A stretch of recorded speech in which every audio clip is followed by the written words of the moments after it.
अजीज़ दोस्तों, प्रोग्राम में स्वागत है। अजीज़ दोस्तों, इज़राइल ईरान मामला अभी भी बहुत ख़तरनाक हद तक आगे बढ़ा हुआ है। आज एक शिप जो कि इज़राइल जा रहा था, जिसमें सुना है कि 10-12 इंडियन का स्टाफ भी था, उसको ईरान की नेशनल गार्ड्स ने रोक के बंदी बना लिया है। मामला ख़तरनाक हद तक आगे बढ़ रहे हैं। पूरी दुनिया इस वक्त इसकी टेंशन में है। और जैसे कि मैंने आपको कल की वीडियो में भी बताया था कि ये जो स्ट्रेट ऑफ हुर्मुज़ है ना, ये येलो कलर ईरान है। अब आप ये ब्लू कलर का समंदर देखें, ये सबसे बड़ा एनर्जी रिसोर्सेज का ट्रेड रूट है और ये बिल्कुल ईरान के साथ साथ ही चलता है। ईरान जब चाहे इसको कंट्रोल में ले सकता है। इसके अलावा यमन को भी, यमन में हूतियों का जो इलाका है वो भी ईरान के ही कंट्रोल में है। तो इंटरनेशनल एनर्जी सोर्सेज का क्राइसिस जब आएगा ना, तो क़यामत आ जाएगी। ख़ास तौर पे उन कंट्रीज़ के लिए जो कि टोटली इस पे डिपेंडेंट होते हैं और जिनका अपना रिज़र्व नहीं होता, क्योंकि समझदार कंट्री होते हैं ना, उनके पास कई कई महीनों का वो अपने पास रिज़र्व रखते हैं ताकि कोई in case of crisis country में क्राइसिस ना आए। लेकिन पाकिस्तान जैसे कंट्रीज़ के पास ये चीज़ें नहीं होती। पाकिस्तान तो फ़ौरन क्राइसिस में आ जाएगा और in case of a war Iran से जो डीजल वगैरह की स्मगलिंग होती है वो भी ख़त्म हो जाएगी या बंद हो जाएगी। फिर अमेरिका वो रास्ता भी बंद कर देगा।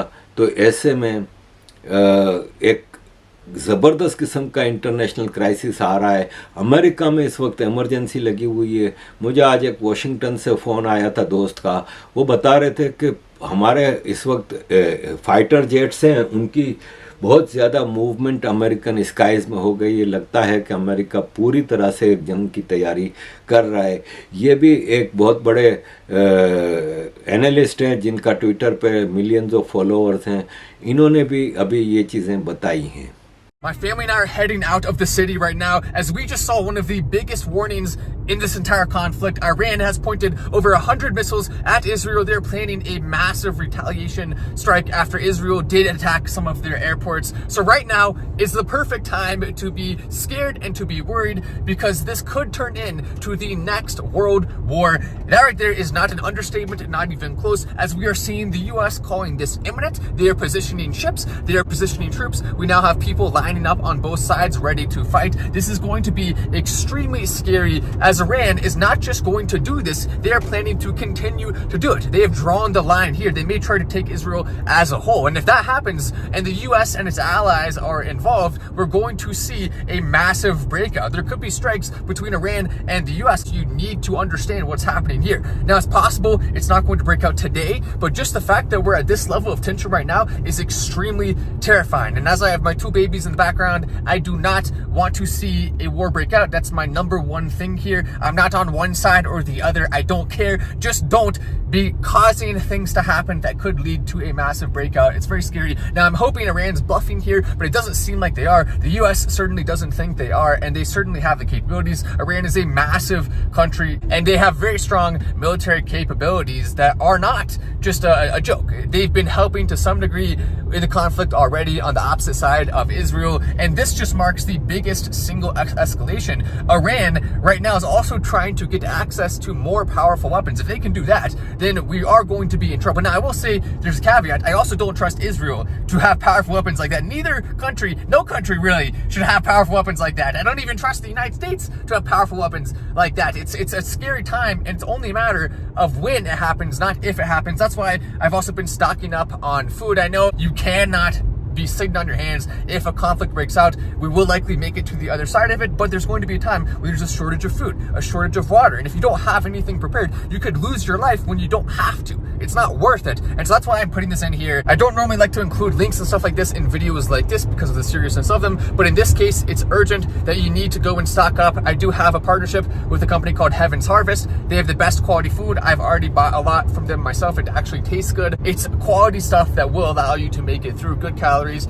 good value when it comes to what you're getting. They also have seeds and other stuff. So make sure you're stocking up. Go to the link in the description and in the pinned comment and make sure that you are ready in case this happens. Do not be caught with your hands under your butt. Instead, be ready. Have firewood, have water, have food, have seeds, and make sure you're going to make it through. This is a very real threat and we have to take it seriously. I'm Matt Wallace and I'll see you next video. अजीज़ दोस्तों, Kuwait, अब आप इस नक्शे को जो आप देख रहे हैं, इसमें आप गौर से देखेंगे ना तो ईरान के ऊपर हमला करने के लिए इज़राइल को या अमेरिका को कहीं ना कहीं से एयर स्पेस चाहिए और ग्राउंड स्पेस भी चाहिए। तो सऊदी अरब, कुवैत, कतर, इमारात वगैरह सऊदी अरब अमेरिका को बिल्कुल ये एक्सेस देने को तैयार नहीं। वो कह रहे हैं कि हम इस जंग में न्यूट्रल रहना चाहते हैं, हम खामों इस जंग में कूदना नहीं चाह रहे, ये हमारा मसला ही नहीं है, ये इज़राइल और ईरान का आपस का मसला है। इज़राइल ने ईरान की एम्बेसी पर अटैक किया, ईरान के पास पूरा राइट है, तो हम बीच में, हमें क्यों तुम लोग खामों इस जंग में हिस्सा बना रहे हो। फिर ज़ाहिर है ईरान के लिए आसान होगा कि ईरान ठग करके हम पे अटैक करना शुरू कर देगा। तो अजीज़ दोस्तों, ये एयर स्पेस और ज़मीनी स्पेस के बग़ैर अमेरिका इज़राइल के लिए काफ़ी मसला हो जाएगा और फिर ले दे के एक पाकिस्तान बचेगा और पाकिस्तान फिर वो अफ़गान वार जो 79 की थी जिसका फ़ायदा उठाया था और billions of dollar America Pakistan के ऊपर निछावर कर रहा था, जैसे अभी यूक्रेन पे कर रहा है, वो फिर पाकिस्तान बड़े क्राइसिस से निकल आएगा। IMF, वर्ल्ड बैंक के ख़जाने खुल जाएंगे और पाकिस्तान के लिए काफ़ी आसानियाँ हो जाएंगी। ईरान को ये मसला इसलिए नहीं है कि ईरान का बॉर्डर इराक से मिलता है, इराक मेजॉरिटी शिया कंट्री है और वो आसानी से ईरान वहाँ पे एक्सेस कर लेगा। फिर हिजबुल्ला, सीरिया, हमास, हूती, इतने इज़राइल के चारों तरफ कनेक्शंस हैं ईरान के कि इज़राइल घेरा हुआ रहेगा, लेबनान, और अमेरिका की मुसलसल जो लीबिया, सीरिया वगैरह में जो एक्टिविटीज़ रही हैं इराक में पिछले 25-30 सालों से, उससे उस इलाके में नफ़रत भी बहुत है अमेरिका की ख़िलाफ़। और फिर जो कुर्दिश हैं जिनको अमेरिका 50 बार वादे करके कि आज़ादी दिलाएंगे, वो भी अमेरिका से नाराज़ हैं कि आज़ादी नहीं दिलाई उनको।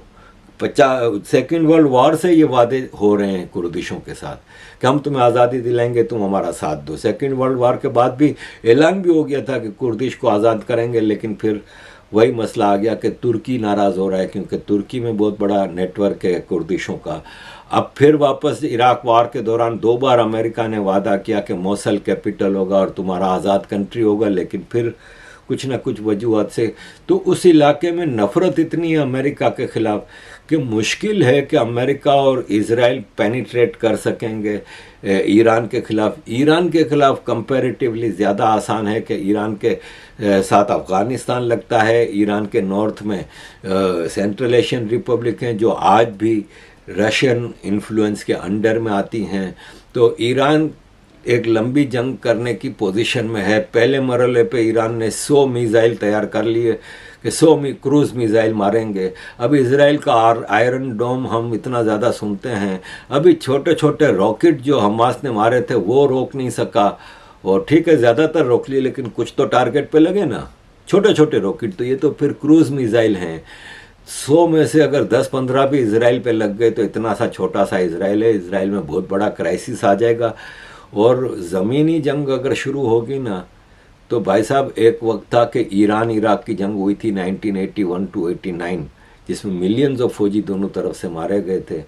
इराक के साथ पूरा अरब था, सऊदी अरब, इमारात वगैरह। मेरे फादर उस वक्त state bank of Saudi Arabian monetary agency में डेप्यूटी गवर्नर के PA थे उस वक्त। वो बताते थे कि रोज़ का $1 मिलियन सऊदी अरब इराक को दे रहा है, सद्दाम हुसैन को, इस जंग के लिए। ये 81 की बात है। $1 मिलियन उस वक्त, आज के $1 मिलियन से वो ना करें। आजकल तो छोटे छोटे यूट्यूबर्स के पास मिलियन डॉलर आ चुके हैं। तो इतना पैसा खाली सऊदी अरब देता था, तो फिर कुवैत, कतर, बहरीन, ओमान सारे इराक को सपोर्ट कर रहे थे। फिर अमेरिका, उस वक्त सद्दाम हुसैन अमेरिका का ब्लू वाइट बॉय था, तो अमेरिका ये सब ईरान के साथ लड़ रहे थे। अकेला ईरान उस वक्त इनसे 8 साल लड़ता रहा और आखिर इराक को रिट्रीट करना पड़ा और मामला ख़त्म हुआ। अजीज़ दोस्तों, जंगें अमेरिका का हथियार है। जंगों के बगैर अमेरिका के लिए मामला ख़राब हो जाता है। और इस्लामिक एक्सट्रीमिज़म में अगेन मैंने पहले भी डिटेल में बताया है आपको कि 79 से पहले कहीं कोई इस्लामिक एक्सट्रीमिज़म नहीं था, लेकिन अमेरिका ने इस्लामिक एक्सट्रीमिज़म को बढ़ावा दिया। तालिबान बनाई। अफ़गानिस्तान के जितने वॉरलेट थे, जो जिनको मुजाहिदीन कहा जाता था, हिकमतयार गुलबदीन, रब्बानी, दोस्तम, सियाफ, सारे जितने थे उनको अमेरिका ने ही हथियार दिए, ट्रेनिंग दी पाकिस्तान के ज़रिए। और इस दौरान फिर पाकिस्तान ने जो लश्कर तैयबा वगैरह अपनी दुकान इंडिया में खोल दी। अपॉर्चुनिस्टिक कंट्री है पाकिस्तान की आर्मी, ऐसी अपॉर्चुनिटी को हमेशा यूटिलाइज करती है। तो इस्लामिक एक्सट्रीमिज़म उस ज़माने से बढ़ना शुरू हुआ। बाद में तालिबान भी सीआई और आईएसआई के कोऑपरेशन से बनी। बाद में आईएसआईएस दाइश जो बनी इराक, सीरिया, लीबिया वगैरह में, वो भी सीआईए और तुर्की का को जॉइंट वेंचर था। तो अमेरिका ने इन चीज़ों को हमेशा बढ़ावा दिया। ये प्रोफेसर साहब आपको समझाएंगे कि किस तरह अमेरिका इन चीज़ों को बढ़ावा देता है। It's part of the U.S. long-term strategy dating back to the late 1970s to pay and arm jihadists to attack Russia. This is a fact. This was exactly the idea starting in 1979 when the United States hired jihadists to attack the government in Afghanistan. And the idea, of course, was to trap or entrap the Soviet Union into invading Afghanistan. That was the idea of Zbigniew Brzezinski.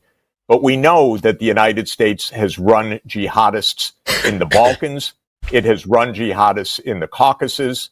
And so it raises very, very serious questions. If the United States knew, if the United States has a history of these relations, if the United States was funding jihadists in Syria, and that we know was a CIA order given by President Obama back in 2012, well, it raises lots of serious questions. We're absolutely in war right now. We need answers to these questions so that we can peace rather than a further escalation to complete disaster. So it's not only a tragedy, it's not only a crime, but it is also clearly, even with what we know, and we don't know all the details, a provocation by the U.S. if it doesn't say clearly what it knew, how it knew it, why it gave the warnings, what the implications are, what it knows about Ukrainian links with jihadists who are clearly living in Ukraine. All of these things should be put forward absolutely straightforwardly. But what's happened, by the way, as you know very well, there's a game in the Western media right now. Oh, this weakens Putin. This shows instability. In other words, rather than a word of sympathy or a single question raised by the New York Times or the Washington Post or the Wall Street Journal or the Economist magazine or the Financial Times, immediately the story was how to taunt President Putin. It's unbelievable. It is a sheer Russophobia, extremely dangerous. But frankly, I see it, of course, from the American side. It is the job of the United States president to not have the world blown up over such stupidity. It is the job of the United States president not to call names. I cannot stomach the childishness of this when the stakes are so damn high that it's as if they're playing a game, but it's not a game.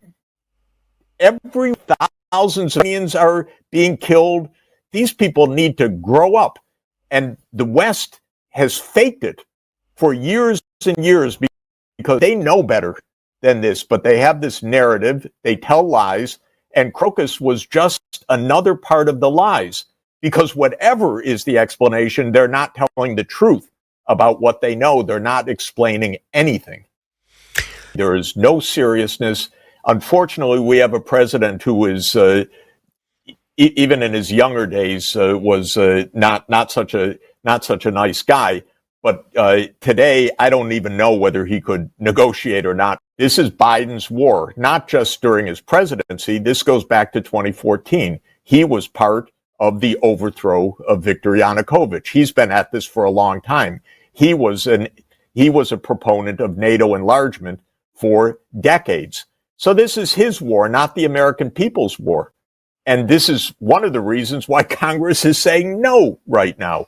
It's interesting, by the way, it's so hard to resist the military-industrial complex in the United States. Every one of these congressmen has a military armaments factory in their district. Even so, they're voting against this money right now because their constituents are telling them, we don't want another $60 billion going down the drain. And President Trump is, of course, he's right on this. He said, I don't want this. And so Biden, who has had this Ukraine project for more than a decade, really for 20 years, is pushing something against the American people, against the will of the American people. तो अजीज दोस्तों, ये इस वक्त Iran और Israel America वार की situation है. Europe ख़ास तौर पे इसमें बहुत ज़्यादा कंसर्न है, क्योंकि यूरोप का गैस का नेटवर्क, गैस वगैरह जो आती थी रशिया यूक्रेन से, वो रुक गई है.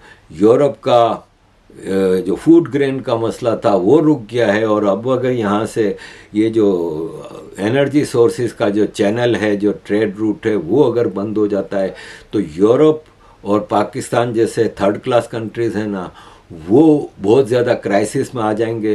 फिर जंग है, यू नेवर नो. अब इसराइल पे अगर 8-10 क्रूज मिसाइल टारगेट पे लग गए तो इसराइल एटम बम पे तो बैठा हुआ है. इसराइल अगर एटम बम चला देता है ईरान के ऊपर तो फिर मामला बहुत तबाही की तरफ जाएगा और बहुत ज़्यादा मसले होंगे. फिर ईरान को उस वक्त जब अगर कोई एटमिक अटैक होता है तो क्या चाइना रशिया मुंह देख रहे होंगे? क्या चाइना रशिया ये चाहेंगे कि इसराइल और अमेरिका ईरान के ऊपर भी अपना कब्ज़ा कर लें? जिस तरह आज इराक, सीरिया वगैरह में अमेरिका ने सारा रेजिस्टेंस ख़त्म कर दी, उनकी मिलिट्री फोर्स ख़त्म कर दी, अगर ईरान में भी ऐसा हुआ तो मामला इनके रशिया चाइना को भी फिर इसके बारे में 10 बार सोचना पड़ेगा. ये सिचुएशन है अजीज़ दोस्तों करंटली ईरान इज़राइल अमेरिका वार की. बहुत ख़तरनाक सिचुएशन है एंड वी होप कि मामला ख़राब ज़्यादा नहीं होंगे. Thank you very much, Aziz Doston, for all your support. Kindly keep supporting.